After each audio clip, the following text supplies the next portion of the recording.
और अब 500 वर्षों के बाद एक ऐसा अद्भुत संयोग जो घटित तो होना ही था, लेकिन ये प्रभु श्री राम ही की लीला थी कि 500 वर्षों तक इसके लिए इंतजार करना पड़ा, प्रतीक्षा करनी पड़ी। अब जबकि अयोध्या में प्रभु श्री राम के भव्य मंदिर का लोकार्पण कुछ ही दिनों तक दूर रह गया है, तो उन व्यक्तित्वों को भी याद करना इस कार्यक्रम के माध्यम से हम सबके लिए बहुत आवश्यक हो जाता है, जिन्होंने अपने अकिंचन योगदान से एक इतिहास रच दिया। चाहे ऐसे लोगों का नाम इतिहास के पन्नों में दर्ज हो या ना हो, लेकिन इस अवसर पर, इस मौके पर उनका स्मरण, उनको याद करना और उनको प्रणाम करना हमारा दायित्व तो बनता है। तो हमेशा की तरह इस कार्यक्रम में एक ऐसे मेहमान भी होंगे जिनके पूर्वजों का, जिनके पिता का राम मंदिर का ताला खोलने के लिए एक लैंडमार्क डिसीजन देकर एक अद्भुत शुरुआत करने का श्रेय 1 फरवरी 1986 में, जब फैजाबाद कोर्ट ने एक ऐतिहासिक फैसला सुनाया था, उस परिवार से जुड़ी एक चिकित्सक जो उन महान न्यायाधीश जो हैं, उनकी पुत्री हैं, वो भी जुड़ेंगी और भी प्रभु श्री राम पर केंद्रित चर्चाएं और बातें होंगी। तो आइए आरंभ करते हैं ये यात्रा। जय श्री राम। राम लला वो राम लला, अवध के प्यारे राम लला, जगत के प्यारे राम लला, प्यारे प्यारे राम लला। 22 जनवरी को रामलला अयोध्या में बन रहे भव्य राम मंदिर में विराजमान होने जा रहे हैं। 500 साल का संघर्ष खत्म होने को है, राम भक्तों की प्रतीक्षा पूरी होने जा रही है, लेकिन प्रसन्नता के इस पल में संघर्ष की अनेक कहानियां कहीं पीछे छूटती हुई भी दिखती हैं। आज हम जिस ऐसे ही एक सत्य कथानक का उल्लेख यहां करने जा रहे हैं, ये वो क्षण था 1 फरवरी 1986 का दिन, जब फैजाबाद जिला अदालत ने विवादित ढांचे में जो प्रभु रामलला की पूजा अर्चना का क्रम था और एक छोटा सा, आप कह सकते हैं अस्थाई सा एक मंदिर था, उसके ताले खोलने के आदेश दिए। सबसे महत्वपूर्ण बात है कि जिन विद्वान न्यायाधीश ने, जो बाद में हाई कोर्ट मध्य प्रदेश से भी जुड़े, उत्तर प्रदेश इलाहाबाद हाई कोर्ट के साथ साथ मध्य प्रदेश की ग्वालियर खंडपीठ से वो जुड़े रहे, उन्होंने जो फैसला सुनाया उसके पहले उन्होंने 4 महीने तक गहन अध्ययन किया, तमाम गजेटियर्स पढ़े, तमाम फैक्ट्स को उन्होंने देखा, और यही वजह रही कि वो विद्वान न्यायाधीश जस्टिस के.एम. पांडे जी के फैसले को हाई कोर्ट और सुप्रीम कोर्ट में भी टर्न डाउन नहीं करना पड़ा। कभी टर्न डाउन नहीं हुआ उनका निर्णय। उस फैसले के विरुद्ध कोई स्ट्रक्चर कभी भी सामने नहीं आया। यानी कितना सुविचारित तरीके से उन्होंने फैसला सुनाया, इसकी कीमत भी उन्होंने चुकाई। ये बातें भी कही गई कि इसी वजह से उनके प्रमोशंस रुके, बाद में धमकी भरी चिट्ठियां, पत्र और हमले उनके ऊपर होते रहे। पाकिस्तान तक से आरोप तो ये भी लगे कि पाकिस्तान से भी धमकी भरी चिट्ठियां उनके पास आती थी, लेकिन उन्होंने जो भी निर्णय लिया वो पंच परमेश्वर की तरह सिर्फ तथ्यात्मक बिंदुओं पर फैसला लिया, और बाद में उनके इस निर्णय पर देश की सर्वोच्च अदालत और एएसआई सहित तमाम पक्षों ने मुहर लगाई। तो उनको विनम्रता से याद करने का यह अवसर बनता है, क्योंकि यही वो पहले किरदार थे न्यायिक क्षेत्र के, जिन्होंने अयोध्या के इस भव्य मंदिर के लिए, मैं कहूंगा कि पहली ईंट रखी, जिस पर आज भव्य मंदिर बन रहा है। न्यायिक क्षेत्र के ये जो जज के.एम. पांडे रहे, इन्होंने पहली ईंट रखी थी 1 फरवरी 1986 को, और उसी दिन एक अद्भुत घटनाक्रम भी घटा था। एक लंगूर उस दिन पूरे दिन फैजाबाद अदालत के ध्वज, जहां पर ध्वज फहराया जाता है, उसको डंडे को पकड़कर बैठा रहा। ये सारी बातें भी जो बहुत सुनने में विचित्र लगती हैं, सब सत्यमान घटित हुई। पहले देखिए ये पूरा प्रकरण क्या था, फिर हम आगे बढ़ेंगे अपने मेहमान की तरफ। तारीख 1 फरवरी 1986, जगह जिला कोट फैजाबाद, उत्तर प्रदेश। उस दिन पूरे देश ही नहीं बल्कि दुनिया की नजर फैजाबाद की जिला अदालत पर थी। कोर्ट के अंदर सभी की सांसें थमी हुई थीं। जिला जज कृष्ण मोहन पांडे ने सुनवाई के बाद फैसला सुनाना शुरू किया और विवादित ढांचे के ताले खोलने के आदेश दिए। राम भक्तों में खुशी की लहर दौड़ गई। लेकिन उस दिन जिला अदालत के परिसर में एक चमत्कार ने सभी का ध्यान खींचा। हुआ यूं कि फैसले के दिन सुबह से ही एक काला बंदर अदालत परिसर में फ्लैग पोस्ट पकड़कर बैठा था। ये फैसला सुनाने वाले जज के.एम. पांडे ने भी इस बात को नोटिस किया और बाद में अपनी आत्मकथा वॉइस ऑफ कॉन्शियसनेस में लिखा कि जिस रोज मैं ताला खोलने का आदेश लिख रहा था, मेरी अदालत के छत पर एक काला बंदर पूरे दिन फ्लैग पोस्ट पकड़कर बैठा रहा। और फैसले के बाद जब डीएम और एसएसपी मुझे मेरे घर पहुंचाने आए तो मैंने उस बंदर को अपने घर के बरामदे में बैठा पाया, जिसे देखकर मैं आश्चर्यचकित था और मैंने उसे कोई देवी चमत्कार मानकर प्रणाम भी किया था। जन्मभूमि मैटर में मेरे ग्रैंडफादर ने 59 में सूट फाइल किया था। उसके बाद लगातार मैं भी लगा रहा 2002 के बाद से। और एक घटनाक्रम जो थी, जो माननीय जिला फैजाबाद सिविल कोर्ट में घटना घटी थी, वो 1 फरवरी सन 86 की घटना थी। उमेश चंद्र पांडे की तरफ से एक एप्लीकेशन थी ताला खोलने की। उसके बाबत एक बहुत बड़ी घटना हुई थी, जो कि बहुत ही रहस्यपूर्ण और दैवित घटना थी। और उस टाइम हमारे जो जिला जज थे के.एम. पांडे जी, जिस दिन ये ऑर्डर डिलीवर हुआ 1 फरवरी सन 86 को, जिला जज की कोर्ट की छत पे एक काला बंदर लगातार बैठा हुआ था 12 बजे के बाद से। 4 बजे उन्होंने अपना ऑर्डर डिलीवर किया। 4 बजे के बाद 5 बजे जब के.एम. पांडे जी अपने घर गए तो वो बंदर उनको उनके घर में कुर्सी पे बैठा हुआ दिखा और उसको देखकर एक अजीब भाव उसके अंदर था। ऐसा दावा किया जाता है कि फैसला सुनने और ताला खुलने के बाद उस काले बंदर को कहीं नहीं देखा गया। आज भी कोर्ट के वकील उसे देवी चमत्कार मानते हैं, लेकिन राम जन्मभूमि के पूरे मामले में 1 फरवरी 1986 को आया ये फैसला ही सबसे अहम माना जाता है। ये एक बहुत बड़ी देवीय घटना थी। उन्होंने माना था एक चमत्कारिक घटना है और उसको उन्होंने नमन किया था। और संभवतः हो सकता है कि वो हनुमान जी के ही कोई प्रेरणा स्रोत थे या हनुमान जी का ही अंश वो बानर था जो पूरे टाइम कोर्ट में मौजूद रहा ऑर्डर वाले दिन। और उसके बाद उनको धन्यवाद कहने के लिए उनके आवास पे भी गया। उसके बाद वो बंदर उनको फिर कभी दिखा नहीं के पांडे जी को। ये बहुत महत्वपूर्ण घटना थी। आज जबकि रामलला अयोध्या के भव्य मंदिर में विराजमान होने जा रहे हैं, अयोध्या के लोगों को वो काला बंदर याद आ रहा है।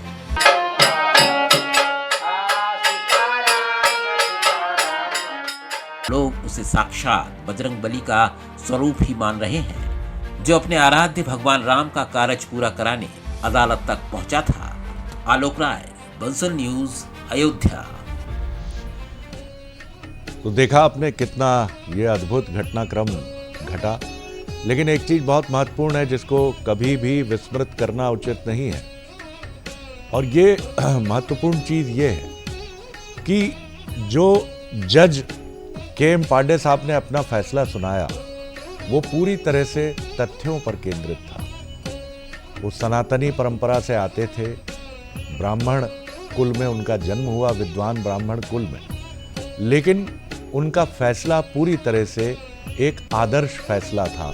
और यही वजह रहा कि वो अपहेल्ड होता रहा, आगे बढ़ता रहा बाकी एपेक्स कोर्ट में भी। और इसीलिए आज हम बहुत प्रणाम कर रहे हैं के.एम. पांडे साहब को, क्योंकि जिन्होंने जो फैसला उस वक्त सुनाया, जिसके लिए उन्हें निशाना भी बनना पड़ा, सिर्फ उन्हें ही नहीं, उनकी पुत्री जो इस समय विख्यात चिकित्सक हैं उत्तर प्रदेश की लखनऊ की डॉक्टर मधु पांडे, उन्हें भी के.एम. जॉर्ज मेडिकल कॉलेज में लखनऊ में पढ़ाई करते समय टारगेट इसका बनना पड़ा था। चलिए हम सीधे चलते हैं लखनऊ, जहां हमारे साथ जुड़ रही हैं डॉक्टर मधु पांडे, जो कि के.एम. पांडे उन अद्भुत विद्वान न्यायाधीश की पुत्री हैं। प्रणाम कर रहा हूं डॉक्टर साहब, बहुत स्वागत करता हूं आपका बंसल न्यूज़ में। प्रणाम सर, प्रणाम सर, आपको भी बहुत बहुत प्रणाम। आज आप याद कर रही, मैं देख रहा हूं आपके चेहरे पर पूज्य पिताजी को याद करते हुए भावनात्मक भाव भी हैं, स्मृतियां भी हैं बाबूजी की, और उन्होंने नहीं, अपनी सबसे पहले हाँ हाँ जी सबसे पहले तो हाँ ये कहना चाहूंगी कि मेरे को उनकी पुत्री होने का आशीर्वाद प्राप्त हुआ जी। है ना। ये मेरा सौभाग्य था कि मैं जस्टिस श्री कृष्ण के एम पांडे जी की पुत्री हूँ। जी तो ये मेरा सौभाग्य है कि जी, इतने जी। बड़े महान इंसान की मैं पुत्री हूँ। निश्चित है तौर ना, पर मैं आप सभी को भी नमन करती हूँ कि आपने भी उनको इस अवसर पर याद किया। जी जी जी। उनकी किताब और आत्मकथा जो है वॉइस ऑफ कंसाइंस, अंतरात्मा की आवाज़, जिसमें उन्होंने हाँ इस जी। पूरे मामले का उल्लेख किया। हाँ जी। आप उस समय काफ़ी छोटी रही होंगी, जी जी। लेकिन इतनी छोटी भी नहीं रही होंगी कि उन सारी वो- चीज़ों को ना देख और समझ पाएं।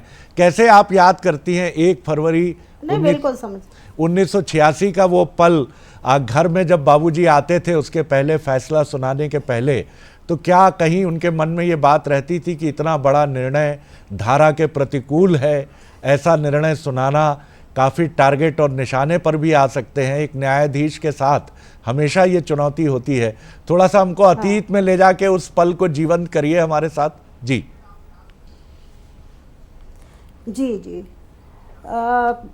पिताजी का हमारे यहाँ पर वो पहले लॉ सेक्रेटरी रहे थे लखनऊ सेक्रेटेरिएट में।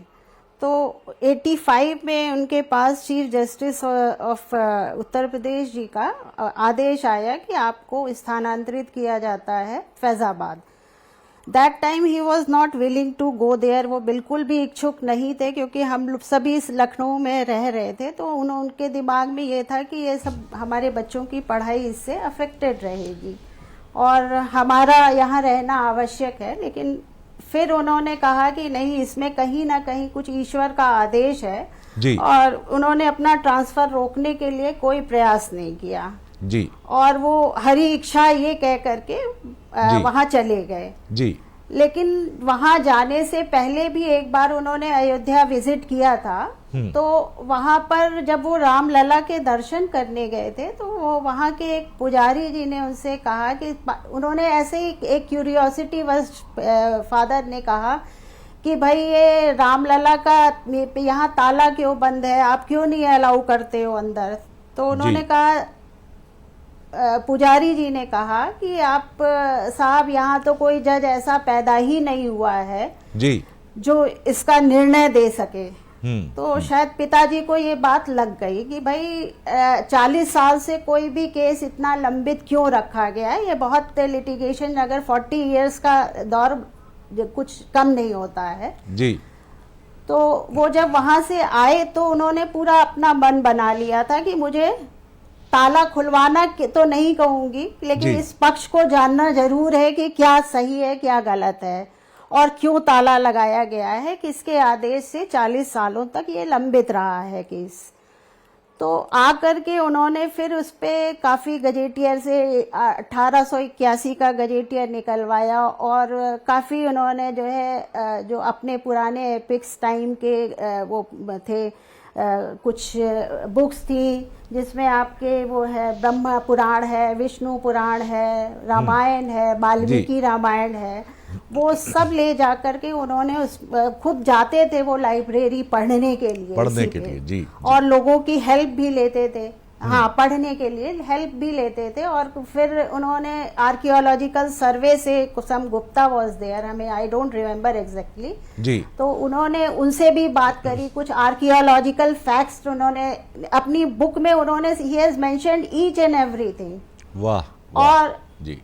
और उन्होंने, मेरे फादर का नेचर नहीं था कि ये बहुत पेंडिंग केसेस रखने का, जी, जी। भाई मैक्सिमम आप justice delayed is justice denied, very true. उनका स्लोगन था ये कि हाँ कि भाई आपने अगर 10 साल बाद, 12 साल बाद या 20 साल बाद किसी को जजमेंट सुनाया तो उसका क्या फायदा है, दैट मीन्स कि आपने जो है उसके साथ जस्टिस नहीं किया। तो वो इसके पक्षधर नहीं थे कि आप किसी भी केस को लंबित रखें। दूसरी बात है कि उस टाइम उन्होंने उस पर बहुत रिसर्च करी है। जी, ये आपने काफी इसका जो तथ्यों को, जी हाँ, हाँ, तथ्यों को जानने के लिए उन्होंने बहुत रिसर्च करी है, लोगों से मिले वहाँ लोकल साइट पे जाकर के उन्होंने देखा कि भाई क्या है क्या नहीं। एक तो यही होता था कि साहब जो है पहले बाबर आया या बाबर ने पहले मस्जिद बनवाई या उसके ऊपर मंदिर बना, एक तो यही डिस्प्यूट होता था कि पहले बाबर आए या मंदिर बनी, है ना। तो उन्होंने वो पूरा साइट पे जा करके आर्कियोलॉजिकल डिपार्टमेंट से उन्होंने कांटेक्ट किया, फिर उन्होंने उनको बुलवाया वहाँ पर गुप्ता जी को, उनसे बात करी है। तो उन्होंने अपने सारी ये सब फैक्ट्स उन्होंने अपनी बुक में मेंशन किया हुआ है। ये बताइए तो मुझे इसके कि बाद जब उन्होंने 3 महीने तक, हाँ जी, एक चीज जो हम 3 सुनते महीने हैं, तक उन्होंने हाँ जी जी, 3 महीने तक आप बात पूरी कर लीजिए, फिर मैं बात कर अपनी रखता हूँ जी। हाँ 3 महीने तक वो एक बंद दरवाजे में DM, SSP and my father ये लोग बैठ करके अब कुछ क्या करते थे कि डिस्कशन करते थे सिर्फ इसी बात पे जी। तो हम लोग we were not allowed to enter in that room कि आप इसमें अभी मत जाइएगा अंदर कमरे में जी। और इसके बाद ही 1 फरवरी को के पहले वाले दिन उन्होंने भी हम लोगों को कभी भी ये नहीं पता होता था कि क्या वो जजमेंट देने जा रहे हैं, क्योंकि इट इज बिटवीन जो है टाइपिंग बाबू जो होते हैं, टाइप बाबू एंड जो जज होता है। जजमेंट तो कभी, हाँ जजमेंट कभी बताया तो जाता नहीं है, बट उन्होंने ये कहा था हम लोगों से कि बेटा बाहर, हम लोग भी वीवर 18-19 साल के होंगे उस समय जी। तो उन्होंने कहा कि बेटा कल बम फटेगा, आप लोग बाहर मत जाना। तो हम लोग भी हम नहीं समझ पाए उस टाइम की क्या बम फटने वाला सही है। बात है जी। और जी पूरा जी हाँ जी। तो वो पूरा हम लोगों का जो प्रेमाइसेस है वो एक दिन पहले ही जो है छावनी की तरह, क्योंकि ये तो पता था लोगों को कि कल राम जन्मभूमि का जजमेंट आने वाला है, तो उसके लिए सिक्योरिटी के पर्पस से हमारे घर को पूरा छावनी की तरह पीएसी वालों ने घेर रखा हुआ था। तब भी तक हम लोगों को नहीं पता था कि हाँ आज राम जन्मभूमि का फैसला आने वाला है, वो कभी बताते नहीं थे। एक और जो बड़ा अहम सवाल मेरे मन में आता है कि वो सवाल ये है, जैसा जज साहब ने कहा था कि बम फटने वाला है, तो वो जानते थे कि एक बहुत बड़ा फैसला है, और उस समय जबकि इस विषय पर बात करना भी अपने आप में एक बड़ा अलग तरह का एक मैसेज माना जाता था। तो क्या जो हमने सुना कि 88 से 91 तक उनका प्रमोशन रुका रहा हाई कोर्ट के लिए, और उसके बाद भी बड़ी हार्डशिप्स हुई, और 86 के बाद आप उस समय कॉलेज में रही होंगी, आपके जीवन में क्या चुनौतियां आई, आपके परिवार में, आपकी मम्मी, आपकी माताजी के सामने, पूरे फैमिली मेंबर्स के सामने, क्या आपको लगता था कि हजारों आंखें आप लोगों को देख रही हैं, जिनमें कुछ में प्रेम है, कुछ में शायद प्रेम नहीं है? जी नहीं, बिल्कुल लगा था। और दूसरी बात है, आपको मैं बताऊं कि हिंदू एंड मुस्लिम का डिफरेंस ही हमको आफ्टर दैट जजमेंट पता चला। जी जी जी। हम लोग तो ये अपनी तरफ से, मैं बिल्कुल स्ट्रेट फॉरवर्ड हूँ इस बात को कहने में, क्योंकि मैं घुमा फिरा के बिल्कुल भी नहीं बोलूंगी, ना ही मेरी अपीजिंग पॉलिसी है जी। कि मेरे को किसी पक्ष को अपीज करना है ना। जी। तो ये जो कहते हैं सब लोग ना कि भाईचारा भाईचारा, तो एक यूनिलेटरली तो भाईचारा चलता नहीं है, सीधी सी बात है जी। और ये हमें 86 के बाद ही ये बात पता चली कि भाई हिंदू और मुस्लिम का ये भाईचारा है, क्योंकि सबके फेसेस दिखने लगे थे, है ना। जैसे ही लोगों को पता चला कि she is a daughter of justice K M. Pandey, वैसे ही तुरंत उनका बिहेवियर और बहुत सी ऐसी चीजें हैं which I don't want to mention, this is not the right platform, very true ma'am, which I don't want to mention. I do agree. जी जी जी। हाँ जी। क्योंकि ये चीजें ऐसी हैं कि which should not be discussed it. जी जी। है ना। नहीं, अब उस कड़वाहट का कोई अर्थ भी नहीं है, क्योंकि क्योंकि हाँ, और मुझे ये भी लगता है अर्थ भी नहीं है जो हमारा फाइनल। हाँ जी जी। और वो इन्होंने बायस्ड होके कोई जजमेंट नहीं दिया, since it was in favour, जो फैक्ट्स थे वो it was in favour of Hindus. जी जी जी। जो तो आप ये कहो कि साहब जो है फैक्ट्स भी फेवर में है, हम लेकिन मानेंगे नहीं, क्योंकि ये हमारे फेवर में जजमेंट नहीं आया है।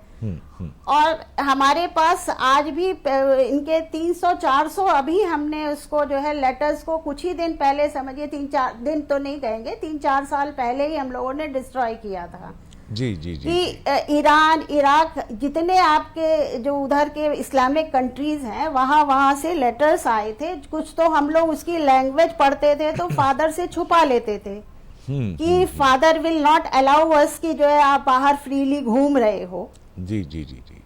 लेकिन ये इसलिए हम लोगों ने छुपा रखे थे। बट एक बिल्कुल। मेंटल प्रेशर तो बनता ही है, मेंटल प्रेशर है ना, एक ट्रॉमा तो बनता ही लेकिन है डॉक्टर साहब, दिमाग में। मैं जब भी बाबूजी की ये तस्वीर देखता हूं जिसको इस वक्त भी हम दिखा रहे हैं, आप भी बाद में जब इस कार्यक्रम को देखेंगे, एकदम साफ चेहरा है उनका, कोई डायलेमा नहीं है, कोई द्वंद नहीं है।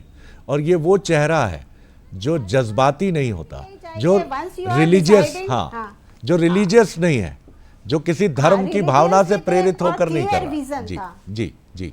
अच्छा, ये बताइए मुझे कि जब बाद में ये फैसला सुनाने के बाद आपकी बात होती थी तो बाबूजी की क्या इच्छा रहती थी? क्या वो चाहते थे कि आगे जाके ये फुल एंड फाइनली भले ही एपेक्स कोर्ट से डिसाइड हो, सेटल हो ये इशू, क्या वो भी चाहते थे, क्योंकि एक सनातनी हिंदू तो थे ही, वो भी चाहते थे कि वहाँ मंदिर का निर्माण हो और श्रद्धालु आए, क्योंकि अयोध्या और राम का रिश्ता किससे छिपा है, कौन छिपा सकता है उसको? जी।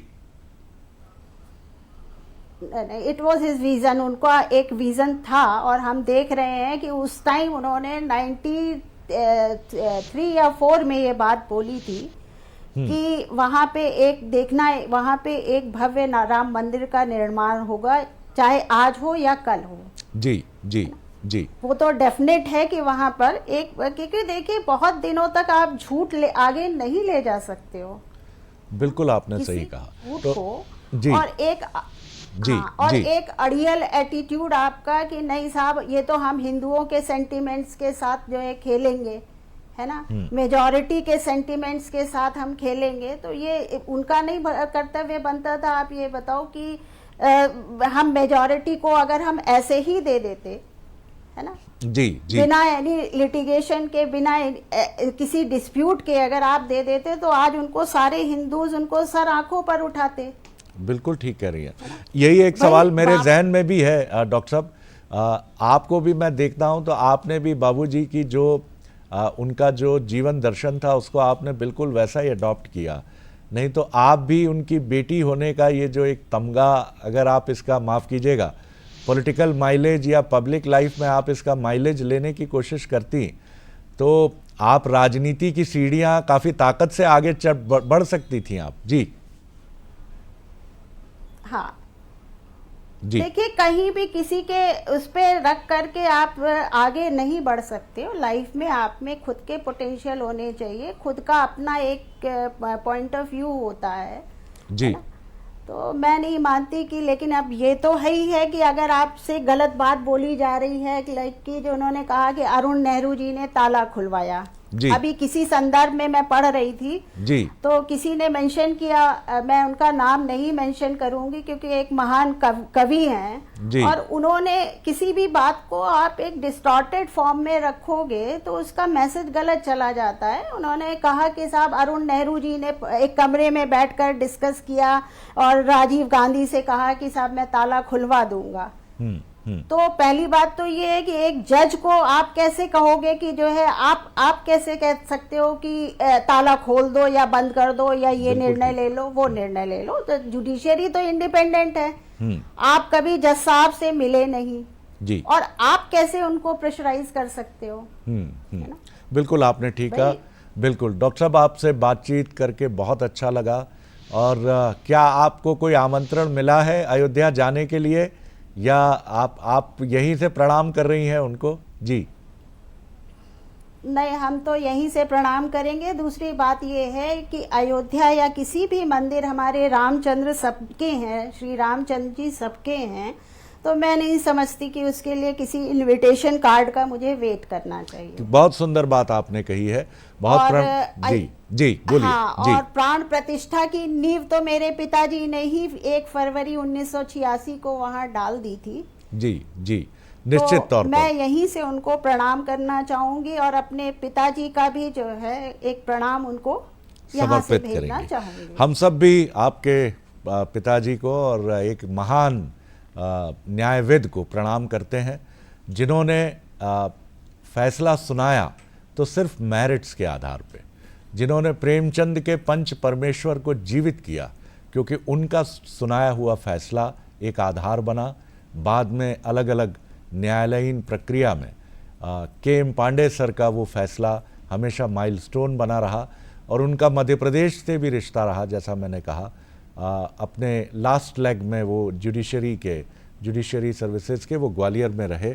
बहुत प्रणाम करता हूं आपको डॉक्टर साहब, बहुत अच्छा लगा आपसे, बहुत शुभकामनाएं आपको, बहुत धन्यवाद। तो ये आपने देखा, ये थी डॉक्टर मधु पांडे, जो जस्टिस के.एम. पांडे की पुत्री हैं, और उन्होंने उस पूरी कहानी को हमको बताया। और इस कहानी में वो लंगूर का जिक्र भी बहुत महत्वपूर्ण है, जो किसके प्रतिनिधि के तौर पर कोर्ट में पूरे दिन रहा 1 फरवरी 1986 को, और बाद में के.एम. पांडे साहब के बंगले भी वो पहुंचा।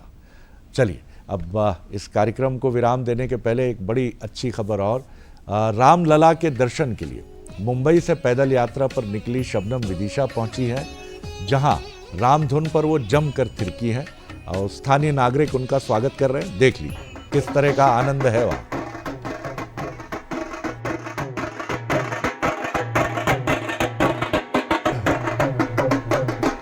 तो आपको तस्वीरों के साथ छोड़े जाते हैं, और कल फिर हमारे साथ रहिएगा। जय सिया राम।